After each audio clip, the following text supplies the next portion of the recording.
Greetings to each of you. I am the Reverend Brian Rallison, the rector of Holy Innocents St. Paul's in Tacony and Grace Episcopal Church and the Incarnation in Port Richmond, both in the city of Philadelphia. As you are aware, we are in quite the quandary. I have been impressed to share with you a few thoughts that have been going through my head over the last few days.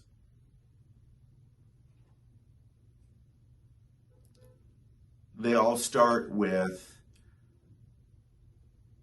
a Christmas Eve some 20 years ago when I walked into a little red church with red doors and was able to find the love of God again.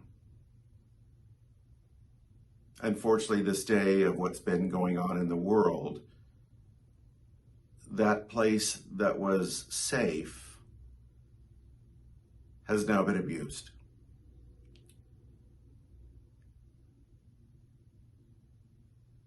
Any house of worship of any faith or denomination is sacred to its people. It is not a movie prop. It is not a political stance. It is a symbol of being schooled in the higher laws of God so that we can go out and do the work of God. And as Christians, that is what our church buildings are.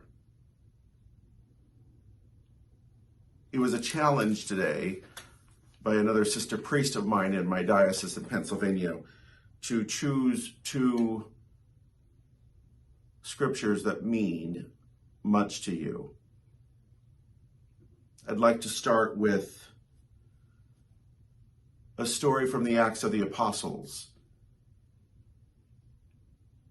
This being the season of Pentecost, or the season of trying to understand what it meant that Jesus did for these communities of Christ.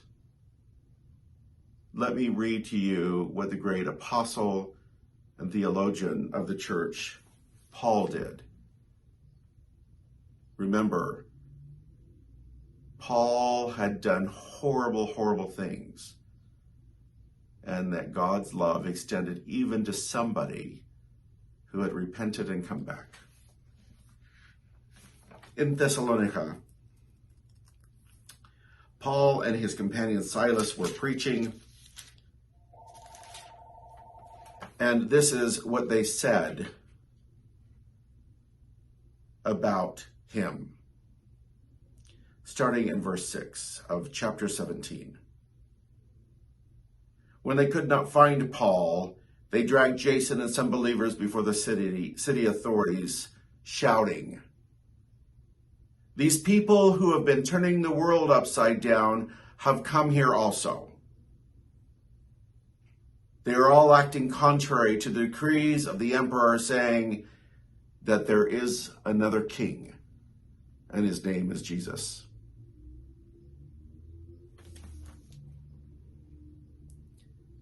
I would never advocate violence, looting, or vandalism. However, there is reason behind it. I believe us as Christians and any person of faith that this is not the time to profess what is right and what is wrong as much as it is to outpour love.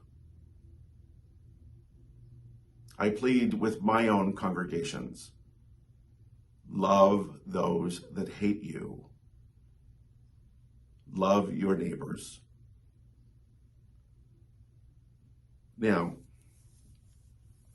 over the last couple of days, I have been able to talk to most all of you that are in my congregations via the phone. You are scared. This is hard. This is not what should be.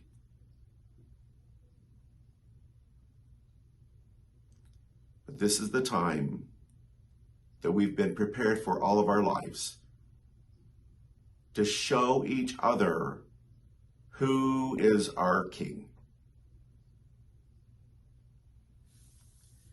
From the Hebrew Scriptures, let me close in the words that mean so much to most of us.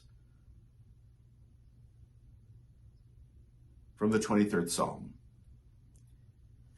The Lord is my shepherd, I shall not be in want. He makes me lie down in green pastures and leads me beside still waters. He revives my soul and guides me along right pathways for his name's sake. Though I walk through the valley of the shadow of death, I shall fear no evil. For you are with me, your rod and your staff, they comfort me. You prepare a table before me in the presence of those who trouble me. You have anointed my head with oil, and my cup is running over. Surely your goodness and mercy shall follow me all the days of my life, and I will dwell in the house of the Lord forever.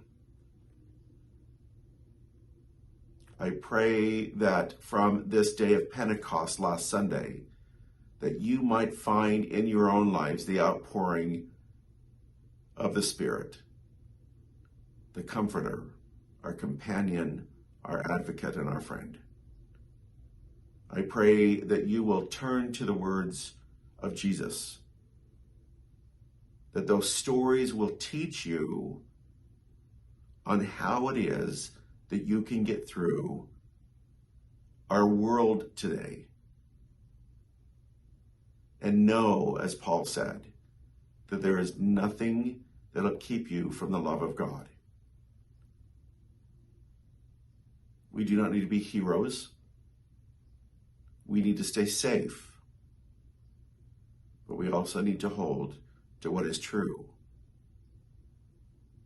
And what is true for us is that we believe that God loves and adores you. But also God loves and adores everybody else who is in pain. Our vestries for the last 9 months have worked on skills of listening. Listen. Listen as God listens to you and your prayers of hope.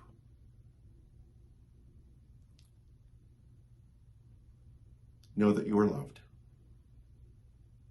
And please remain safe.